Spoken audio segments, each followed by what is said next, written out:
Ternyata suatu hari ada orang ganteng, besar tinggi, naik sepeda motor, mampir di tokonya, bilang, "Mbah, berapaan harga sapunya?" 6.000 nak. Capelnya berapa Mbah? 12.000. Trompanya 8.000 nak. Kalau saya beli 3.000 capel, 3.000 trompa, berapa Mbah harganya? Sama nak. Baiklah kalau begitu, saya beli 3.000 capel, 3.000 trompa Mbah. Nak, saya minta waktunya seminggu ya, karena saya harus ke pabriknya. Iya Mbah, tapi nak saya tidak punya modal Mbah. Sekarang juga tutup tokonya, saya bawa ke bank. Dibukakan rekening, langsung dikasih uang 100 juta. Itu untuk DP-nya Mbah.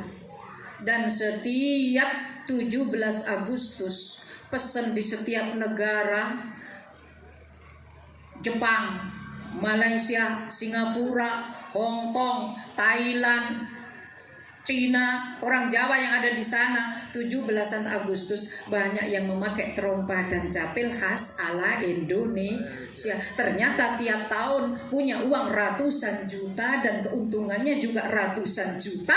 Berkahnya sholat malam, berkahnya sholat hajat, berkahnya sholat tahajud, berkahnya sholat tasbih, berkahnya sholat fajar, dan tidak pernah meninggalkan sholat 5 waktu, dan juga membaca Al-Quran, tidak pernah meninggalkan Yasin dan Waqiah. Bapak, teman-teman, jangan lupa tonton terus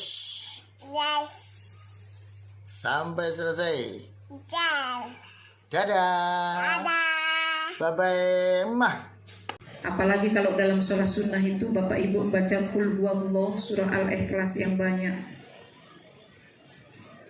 Semakin banyak surah Al-Ikhlasnya, semakin cepat terkabul apa yang diinginkannya.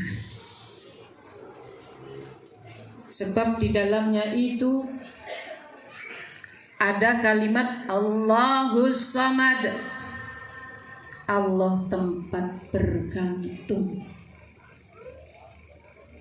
Allah tempat meminta, Allah tempat curhat. Allahus Samad, lam yalid walam yulad, tidak beranak dan tidak diperanakkan, walam yakul lahu kufuwan ahad, dan tidak ada yang sama dengan zat Allah Subhanahu wa taala. Kita baca berkali-kali, melihat suaminya mulai menyembunyikan HP-nya, kalau tidur taruh celana dalamnya. Ada Bu? Ada, karena nggak ingin diketahui ada apa isinya. Ternyata cewek cantik-cantik di dalam. Padahal itu cuma ngambil saja itu dari Instagram, dari mana, di screenshot, dimasukkan dalam dokumen WhatsApp-nya. Tapi sudah cemburu Ibu. Kalau suami tak Ibu selalu ada di rumah, tidak usahlah dicemburui. Biarpun itu disembunyikan HP-nya Bu, tapi karena ingin melihat yang milu-milu. Makanya kita berusaha bagaimana kita juga milu-milu seperti apa yang dalam HP suami tak. Tapi sakit hati rasanya, karena saya temannya curhat Bapak Ibu. Saya sudah di Palopo, saya sudah di Jawa, tapi yang dari Palopo curhat masih banyak. Kadang saya lagi nyetir di telepon Ibu, mau Kak curhat Ibu, curhat Ki lewat audio ya. Nanti itu saya akan balas, saya akan jawab lewat audio Ki. Tidak bisa Kak Ibu lewat audio. Kenapa? Dia nggak percaya sama saya, takut saya share kemana-mana. Mana saya mau nge-share rahasia orang Ibu, tidak. Begitu dia curhat sampai nangis-nangis, saya tertawa. Bu, kalau suami tak itu selingkuh, saya audio. Tandanya dia membantu kita dalam memproses diri. Artinya ada yang membantu kita dalam melayani suami. Biarkan. Sanggup gak ini ibu-ibu PWJ ini?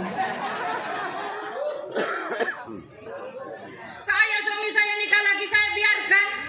Lalu saya suruh milih. Milih yang mana? Kamu pilih yang mana? Dia bilang katanya, sana. Ya sudahlah ke sana. Iya. iya, ya sudah. Saya sholat, Allahu Akbar, mungkin ini yang terbaik dari Engkau ya Allah. Gak percaya Pak? Saya tidak pernah film itu kehidupan saya, makanya tidak bisa saya tayangkan malam ini. Tapi seperti itu kisah hidup saya. Saya sholat, ya Allah, kalau memang ini benar, maka berikan kekuatan hamba. Maka Allah berikan kekuatan. Sampai sekarang saya gemuk seperti algojo, ya kan karena begitu. Jadi ibu-ibu kalau cari algojo untuk suaminya, nggak usah cari orang lain, telepon saya, biar saya yang bampah. Allahumma sholli ala Muhammad. Jadi sholat itu memang perisai kehidupan. Anaknya mau masuk perguruan tinggi, istikharah. Bapak Ibu, jangan dibiarkan anak pergi. Ya Allah, jika anak saya ini masuk di perguruan tinggi Unhas dengan fakultas psikologi, ya Allah, bagaimana, baik atau tidak ya Allah, maka kita baca suratul Fatihah. Ila hadratin Nabi Mustafa Rasulullah sallallahu alaihi wasallam wa alihi wa jamil malaikatil muqarrabin wa usan ila cabang bayi anak kula. Al-Fatihah, dibaca Fatihah 11 kali yang khusyuk. Setelah itu Quran dibuka. Apabila kita membuka Quran itu masih belum enak hati kita, jangan dibuka dulu sampai enak hati kita. Bagaimana enak ketika Fatihah kita sudah sampai kepada hal istikharah. Sekalipun sudah kita baca Fatihah 11 kali, tapi kalau kita masih bukan enak membuka Al-Quran itu, jangan sekali-kali, berarti belum sampai Fatihah. Terus baca sampai kita enak membuka Al-Quran itu sambil memejamkan mata. Ini istikharah yang termudah dan tercepat yang sering saya alami, yang saya lakukan. Begitu saya buka, begitu dibuka seret, kita masih memakai ibu jari kita untuk mencari ayatnya dengan memejamkan mata, jangan melek. Mantun ngoten dibuka terus, ini kayaknya enak, pas di hati. Belum pas di hati, buka lagi mana yang pas di hati sambil baca suratul Fatihah. Begitu enak kita buka, ternyata di dalamnya itu ayat yang menjelaskan tentang kebaikan. Contoh misalnya, wa anzala minas samaa'i ma'an fa akhraja bihi minats thamarati rizqan lakum fala taj'alu lillahi andadan wa antum ta'lamun. Masya Allah, mau buka toko, ternyata ayatnya itu. Apa artinya? Allah menurunkan hujan dari langit, kemudian tumbuh-tumbuhan itu dengan buah-buahan yang banyak sebagai rizki. Wah, bagus ini. Tapi penutup ayat itu, wa fala taj'alu lillahi andadan wa antum ta'lamun. Maka janganlah jadikan Tuhan selain Allah, berarti tidak boleh minta tolong kepada selain Allah. Karena banyak orang berusaha membuka toko, menjual di pasar dan lain sebagainya, buka warung, buka restoran dan sebagainya, tapi mereka pakai benda. Ini benda ada batu warna putih, bulatnya seperti telur dari Mbah Dukun. Ini kalau tidak disimpan di warungnya nanti tidak laku. Ini loh yang namanya fala taj'alu lillahi andadan wa antum ta'lamun.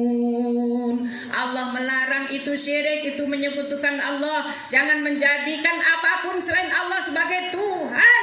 Karena orang yang noko lalu tokonya laris, ada kisah nyata di Surabaya. Jamaah haji saya tiap tahun ikut haji khusus Bu, haji khusus langsung berangkat tanpa antri, cuma 175 juta. Loh kok murah, nanti gak berangkat? Yang gak berangkat bukan saya, yang gak berangkat orang-orang itu yang tidak bertanggung jawab. Yang jamaah saya gak pernah gak lolos, semua berangkat. Lalu saya tanya, Bah, dengan ini loh, kok tiap tahun haji Bah, jenengan ini kerja nopo toh Bah? Ngapunten yang tidak bisa bahasa Jawa. Ini bahasa yang paling keren tadi yang saya pakai itu. Ya Allah, mi kula niki sadihan sapu kali pacul kali capil kali bakia. Bukan bakia kue loh Bu, trompah. Sebentar bah, sebesar apa itu toko tak? Kok sampai bisa haji tiap tahun bah? Bu, ceritakan bu, kata suaminya. Istrinya dusu bercerita. Sampai naik pak sing cerita, kata istrinya. Sampai naik pak sing cerita.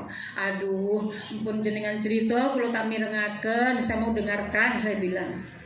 Lalu suaminya bercerita begini bu. Saya itu kalau jam 3 malam bangun dengan istri saya. Lalu saya mengambil 2 genggam beras, saya letakkan di mangkok, saya siram dengan air. Saya ini sampai mengkerut begini, apa ini hubungannya nih beras? Setelah itu saya sholat tahajud, saya sholat tasbih, saya sholat hajat, saya lanjutkan dengan sholat fajar. Ya Allah Pak. Tapi setelah sholat hajat, sebelum fajar bu, saya membaca sholawat gak pernah saya hitung. Kira-kira sholawatnya berapa ya bah? Berapa putaran yang tasbih 100? Gih katanya banyak. Lebih dari 1000 sholawat menjelang subuh dibaca Bapak Ibu. Dan sholat dan sholat. Setelah selesai itu sholat subuh, mereka berdua sholat berjamaah. Setelah sholat berjamaah, suaminya keluar untuk membuka tokonya sambil membaca surah Waqiah lebih dari 7 di dalam seharinya. Surah Waqiah lebih dari itu 7 kali. Dalam qatil waqiah laisa liwaqatiha kadhibah khafidatur rafi'atun idza rujjatil ardu rajjan wa bussatil jibalu bassan fakanat haba'an munbatha wa kuntum azwajan thalatha. Bah, saya putus. Apakah selama baca suratul Waqiah sudah ada pembeli? Mboten enten. Kadang sehari tidak ada yang beli. Karena jualannya jualan zaman dulu. Capil, pekia. Terus kok bisa panjenengan ini haji bah? Langgih dari mantun cerita kula. Katanya belum selesai cerita saya. Nggih bah. Setelah itu saya dipanggil sama ibunya untuk makan. Ikannya mau tahu katanya. Mau tahu bah apa ikannya? Beras yang saya ambil tadi, yang saya rendam itu ditumbuk sama istri saya, dikasih micin sedikit sama garam dan bawang putih, kemudian digoreng setengah matang. Ya itu ikan saya.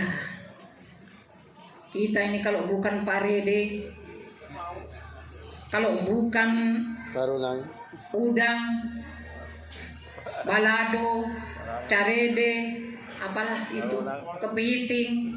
Pokoknya yang merasa-rasa, kalau bukan coto, kalau bukan pokoknya yang enak-enak mau.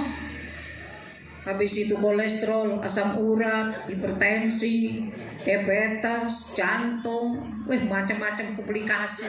Kenapa? Karena makanannya terlalu merasa. Akhirnya dimakan, istrinya ganti, dia buka toko sambil membaca suratul Waqiah. Jadi berapa satu rumah ini baca Waqiah? Subhanallah.